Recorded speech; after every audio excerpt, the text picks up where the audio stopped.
Hi, Chem 240. It's Dr. Ricardo. We are going to do the last section of chapter 15, which is called Le Chatelier's principle.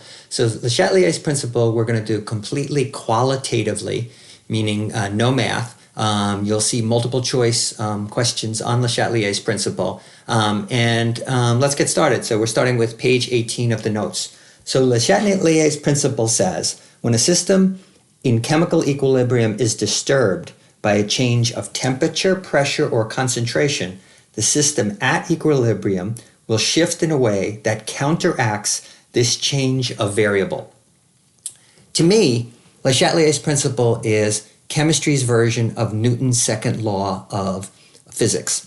That is, for every action, there's an equal and opposite reaction.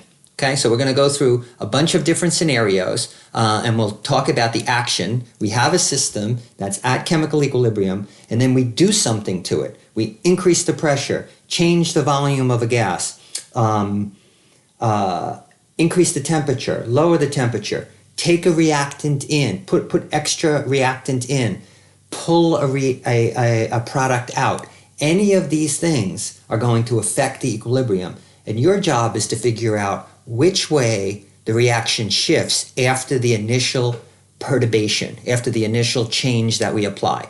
So the first thing that we're going to talk about is concentration. So number one, the action is we're going to increase the concentration of a species in a chemical equilibrium expression. Okay? So the action is to put extra of one of the materials that's involved in the equilibrium in. So we have a beaker, it's perfectly happy at equilibrium, and then we throw extra one of the reactants in.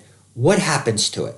So the reaction is, the reaction shifts in a way that removes some of that stuff. So for every action, there's an equal and opposite reaction. So let's take our reaction here, right? So we have a theoretical reaction, A plus B goes to C and D, okay? And we're starting out, we're at equilibrium, okay? So we're at equilibrium. Again, leave solids out, leave liquid water out because those things aren't going to affect the concentration, but all other kinds of reactants and products are going to matter. So we have A plus B reacting, going to the right to make C and D. C and D can turn around, use the bottom arrow to go back and make A and B. So in our beaker, we've got all four of them. Okay, I take a handful of D and throw it into the beaker and mix it up. Which way does the reaction shift? Well, for every action, there's an equal and opposite reaction. So basically, this is saying, there's too much D, we're out of equilibrium. How can we possibly get rid of D? The only way to get rid of D, because it's now out of balance, is to shift back to the left. So if you add extra D, it's going to shift to the left. If you add extra C, it's going to shift to the left. There's too much C. Get rid of the C by pushing the equilibrium back to the left. Okay, I have my beaker perfectly happy. I have A, B, C, and D in there. And now I add some extra A. There's too much A. Get rid of the A. The only way to get rid of the A is to shift to the right. Okay, I have my beaker. Everybody's happy at equilibrium. I've got A's, B's, C's, and D's in there. All of a sudden, I dump some extra B's in. There's too much B. The only way to get rid of the B is to shift to the right. So if you add extra A or B, it's going to shift to the right. If you add extra C or D, it's going to shift to the left. So, make a long story short, if you add extra reactants, it shifts to the right. You add extra things on the product side, shifts to the left. Okay, second action. Don't put more of something in, but find a way to remove that material. Maybe that material, that product gets absorbed, or that product gets evaporated, or somehow gets pulled out of the solution. Well, I have a chemical equilibrium, perfectly happy, A, B, C, and D, sitting in the beaker, no issue, all at equilibrium, and I can draw that. Okay, got my A's floating around, got some B's floating around, got some C's floating around, got some D's floating around, perfectly happy, perfectly balanced. Okay, all of a sudden I have the ability, a way to remove D. Maybe D, I go down to a temperature in which D precipitates out at the bottom. Well, if it's getting pulled out of the solution and removed, you basically have to say, they're taking the D. It's going to shift to the right to replace the thing that's being removed. If you had a mechanism to remove C, it would also shift to the right. If you had some kind of device that could pull out the A, it would shift to the left. Some kind of device that would pull out the B, it would shift to the left. Okay? So, if you remove something, it moves in the direction to replace that material, opposite to what's happening up here. Okay? So in the example that we have here, we're removing D, so it's going to shift to the right. If we're removing A or B, it would shift to the left. Okay, so that's the second. So the first two things are change in concentration, where you either add a material or remove a material. Okay, third one. What happens to a chemical reaction when you suddenly change the temperature? Okay, so I have my A's, B's, C's, and D, and they're all happy at equilibrium. Okay, and all of a sudden I either raise the temperature, I put a flame underneath it, raise the temperature, or lower the temperature. Okay, well, it depends on if the chemical reaction is exothermic or endothermic. If it turns out that there's no difference in energy between the reactants and the products, and I would be able to look at the energy diagram and it goes up over the hill and these two things would be equal, right? You guys can see that a little bit. Okay, if those two things are basically equal, there wouldn't be any difference. There's going to be a big difference when one of them is at a much different energy than the other one. So this is an endothermic reaction, or if it's an exothermic reaction. These things, it's going to matter. Raising the temperature is going to favor one of them, and lowering the temperature is going to favor the other one. Something that has a delta H of 0, there's no change in energy between the reactants and the products, changing the temperature isn't going to make a difference. Okay, so first, let's talk about the action. So our action is going to be to increase the temperature. Okay, so if I increase the temperature, the reaction will always shift in a way to use up the added heat. Okay, now, if I have an endothermic reaction requires heat, and I'm heating it up. So it's happy. It's saying, oh my God, I have to get up over this hill. This is really, really difficult. And you're heating me up? Thank you so much for helping me get over the hill. You can look at the heat, right? In an endothermic reaction where heat is one of the reactants, you need heat. A plus B plus heat energy is going to get you up to C, right? So you're putting heat in, it's going to shift to the right to get rid of the heat. Okay? I need heat, it's going to be happy. The forward reaction going forward, the top one needs heat, and you're providing heat. So endothermic reactions are going to be increased by raising the temperature. The amount of C will increase. The amount of product will increase. The top reaction is going to be favored because it needs heat and you're giving it heat. What about an exothermic reaction? A plus B goes to C and D. All right, written the way you see it, A plus B goes to C and D is one of these kind. It's a downhill reaction. It's trying to get rid of heat and you're heating it up. So it's going to say, no way. That forward reaction, when it's exothermic, right? Delta H is negative. Here, delta H was positive. It's trying to get rid of heat. The forward reaction is trying to get rid of heat, and you're heating it up. It's like, oh, that's terrible. There's too much heat. So what is it going to do? It's going to shift away from the heat. You see this one?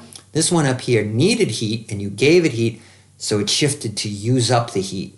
Here, the back reaction is going to be favored, because the back reaction is endothermic, right? The endothermic one will always be favored. If it's naturally endothermic, then it's going to shift to the right.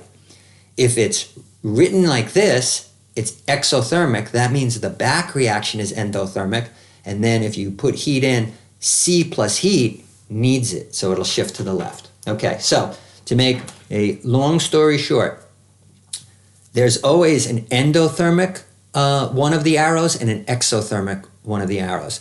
The endothermic one will be favored at higher temperature, right? Because that's the one that's using up the heat energy, right? So this one, written like this, where it's endothermic and heat is a reactant, the forward reaction is going to be increased, so it'll shift to the right, okay?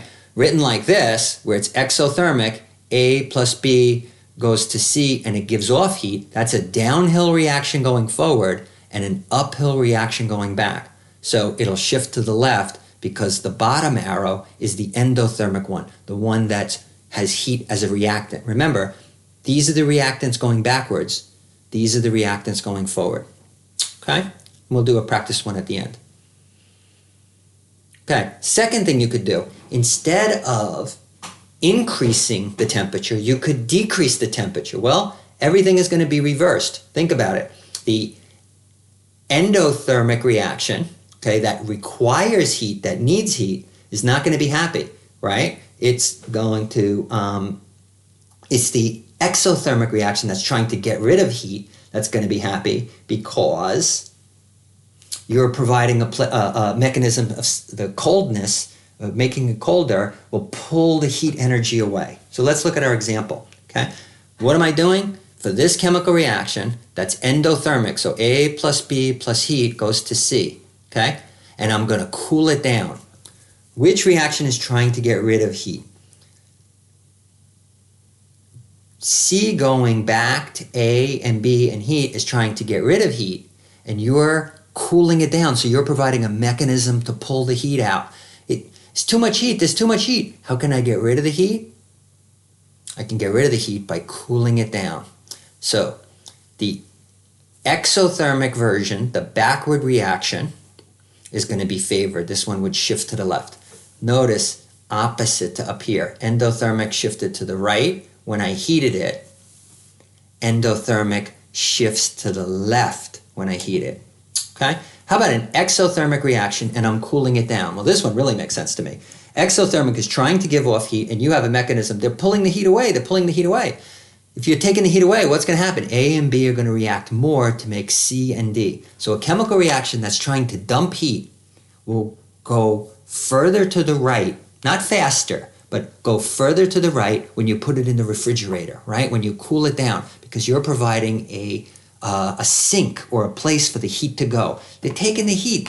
The forward reaction is the exothermic one, the one giving off the heat, okay? So cooling something down will favor the exothermic reaction. Always heating something up will favor the endothermic reaction. So which way we're doing? Cooling it off shifts to the left here. Cooling it off shifts to the right here. Whichever side the heat is, we're trying to get rid of the heat. Get rid of the heat. Coldness, making something colder, provides a way to get the heat out. So you can think of heat as a reactant. Up here, you're adding the heat, higher temperature, extra heat, you got to get rid of the heat. Okay?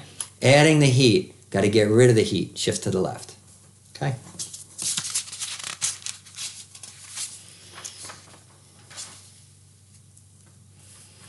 So endothermic reactions are favored at high temperature. The exothermic reaction is favored at low temperature. Okay? All right, so let's look at this. J plus K plus 1,000 kilojoules of energy. All right, going forward is endothermic. That's the bottom arrow to make F. F turning around to make J and K and give off 100 kilojoules of energy. That guy is the exothermic one. Okay, so if I raise the temperature, it's going to try to get rid of the heat. The heat is on the left-hand side, on the exothermic side, on the going forward, the endothermic side. That's the bottom arrow in this case. Usually we make the bottom arrow back, but doesn't matter here. So going forward, this reaction is endothermic reaction. Okay, I raise the temperature, it's going to shift to the right to use up the added heat. Okay, so which one is favored? This bottom arrow, the forward arrow. Okay, lower the temperature. If I lower the temperature, I'm pulling heat out. If I'm pulling heat out, which one is going to be favored? The back reaction. It's going to shift to the left. Okay, so lowering the temperature, find out where the energy is in the equation. Remember, the energy is a product in an exothermic reaction. The way it's written, energy is a reactant in an endothermic reaction, the way it's written. Okay, so this one is going to shift to the, when you lower the temperature, it's going to skip back to the left to try to get rid of that energy. Okay, last one. So we did concentration, right? Raising the concentration, lowering the concentration. We did raising the pressure, raising the temperature, lowering the temperature. Okay, last thing we have to talk about is the pressure. And related to the pressure would be changing the volume, right? So you guys remember this from PV is equal to nRT, right? Pressure and volume are always opposite to one another. If I have a gas in a closed chamber, right, and the gas molecules in there are allowed to come to equilibrium, there's one way to increase the pressure would be to squeeze it down. That increases the pressure and lowers the volume. Okay, so that would be squeezing down in this direction, would be higher pressure than what you see right now, and lower volume. Okay, if I pull the piston out, the pressure, the volume gets bigger, and the pressure would go down. So, let me make an arrow. I'm going to lower the pressure and raise the volume. Okay, so we could either talk about this as pressure or lowering the volume, because those two things are opposite. All right, we're going to do it first from the idea of pressure. Okay, so have a chemical reaction. It's at equilibrium. These have to be gas phase reactions, right? They can have other things in it, but there's got to be some things in the gas. Okay, so let's say I have A plus B plus C plus D plus F, and F turns out to be a gas. So this is a heterogeneous equilibrium where the F's are outside the solution and everything else is inside the solution. So I have to keep it in a closed chamber. These guys are all down here dissolved in water. Okay. So A's, B's, C's, and D's are all dissolved in water, and F is the lone thing that's a gas. So the F molecules are up here. Okay. So whenever they form, they go into the gas phase. Whenever they react, the F will come out, go into the solution, and react to go backwards to make A and B. It will react, they'll find a C, a D, an F will dive into the solution to make A and B.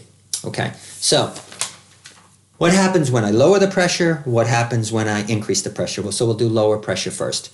When I lower the pressure, the equilibrium shifts towards the side with more moles of gas. So let's take a look at that. Which side has more moles of gas? This side has no moles of gas at all, right? This side has no moles of gas at all. This side has, this is aqueous, this is aqueous. This is the only gas. So the right-hand side has more moles of gas. So what's happening is when I lower the pressure, it's always going to go to the side with the more moles of gas. Let's do our opposites attract thing. Okay, I have an example down here that I'll use. Okay. All right. So if I lower the pressure, it's going to shift to the side with more moles of gas. There's not enough pressure. There's not enough pressure. Make more pressure. How do you make more pressure? Make more of the side that has gases. This side, no gases. This side has one gas. So it would shift to the right at lower pressure.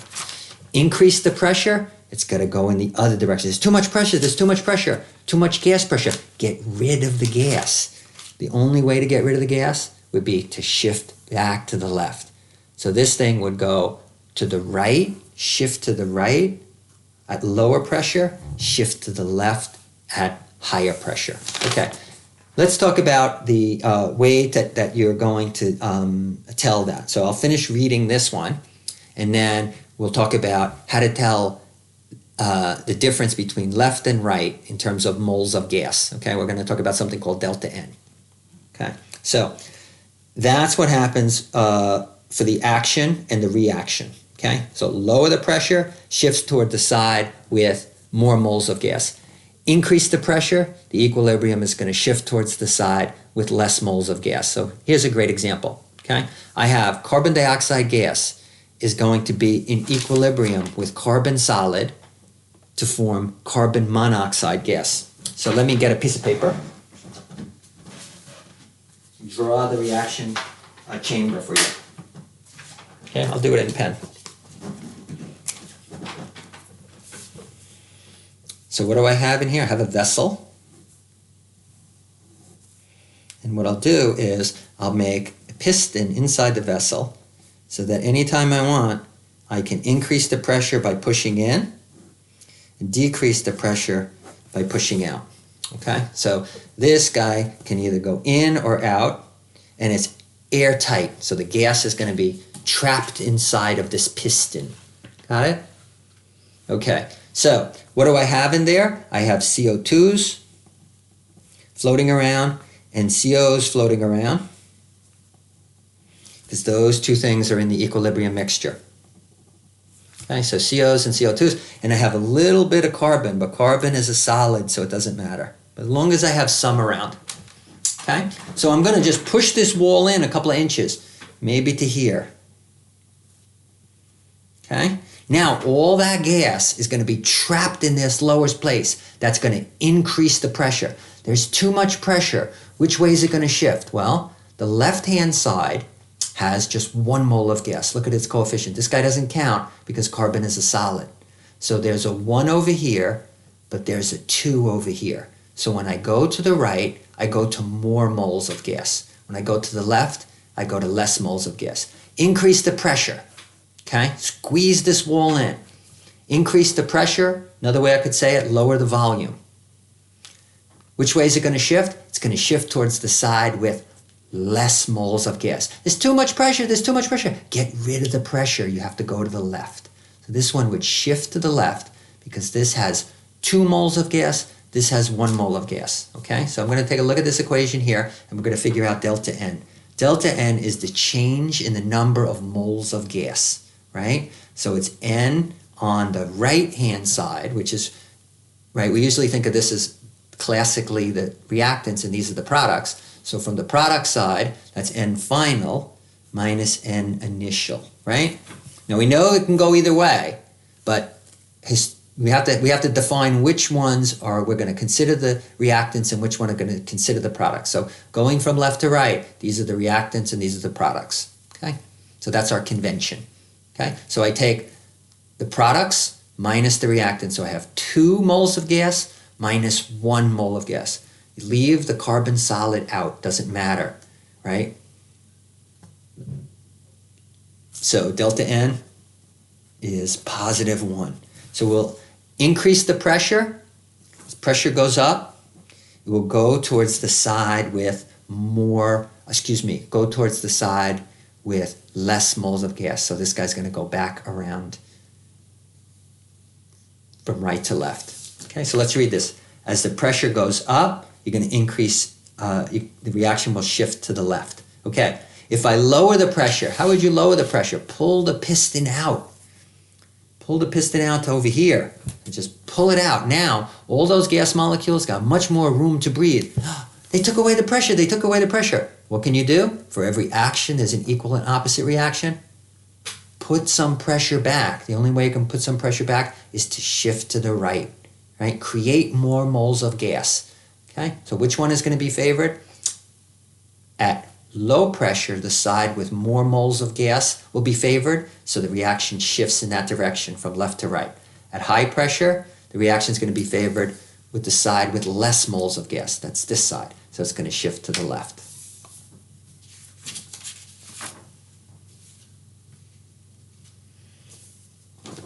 Okay, what is the effect of a catalyst on equilibrium?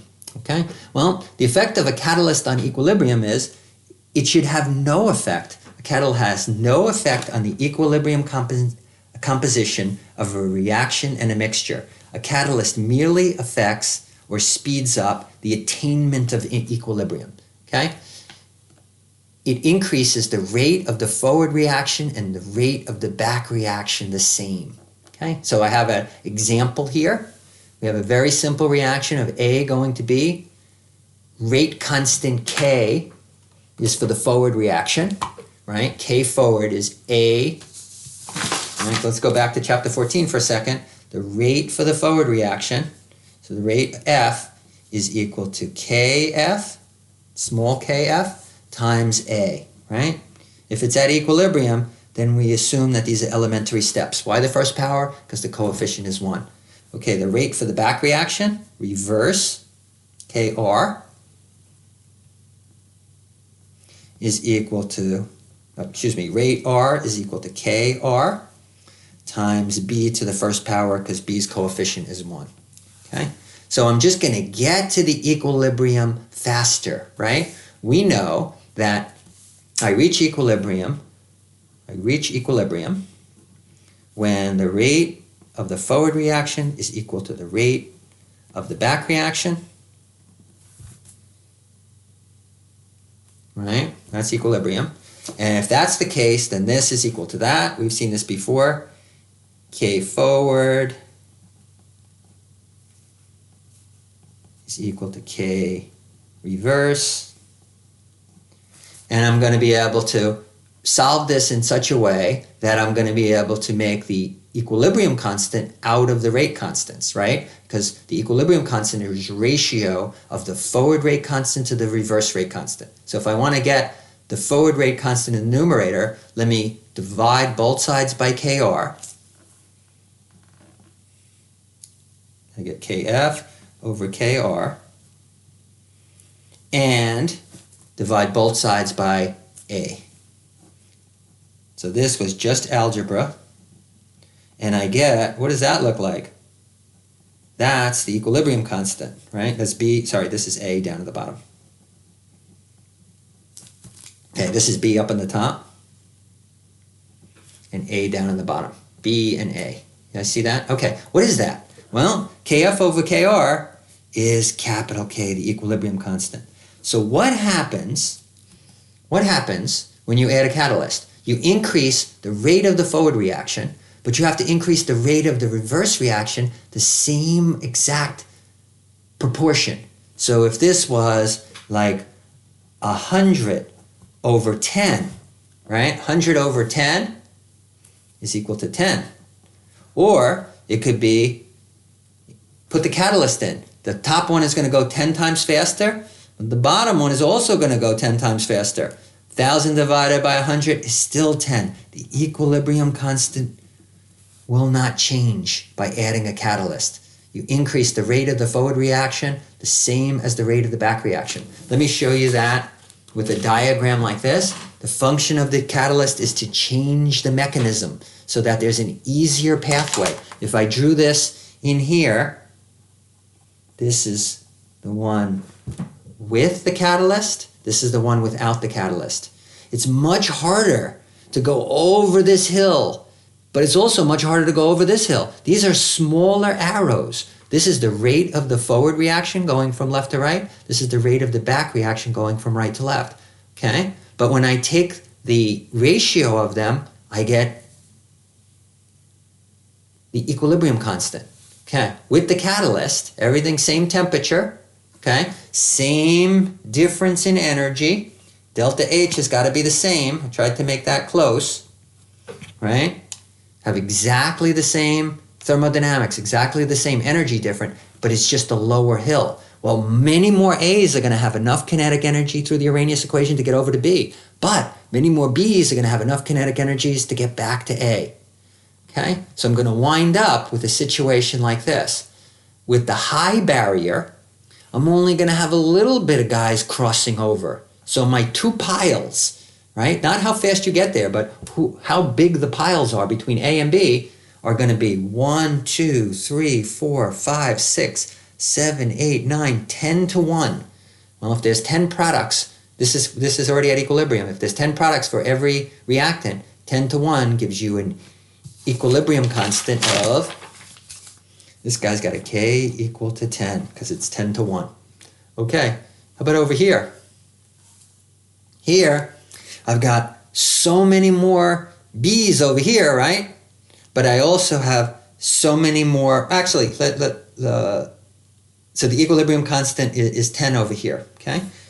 But here, the barrier, I made a much smaller wall, so there's many more guys jumping each way, but the equilibrium constant is still going to be 10.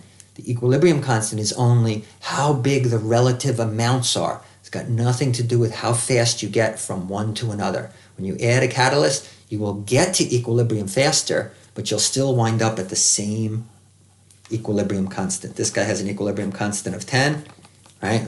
Dramatically making this the equilibrium constant, the ratio of the products to the reactant once it comes to equilibrium. This is still 10. There's 10 B's for every 1 A. Equilibrium constant does not change with the catalyst. In fact, the only thing the equilibrium constant is going to change with is temperature, temperature, temperature, temperature, because the molecules hit more often. That's a small thing, but they hit with more energy, so they are more likely to have energy in excess of the energy of activation when you raise the temperature. Okay? And we saw that with the Arrhenius equation. The whole energy portion of the Arrhenius equation was easier to overcome at higher temperature. Good? Okay, that's it for chapter 15.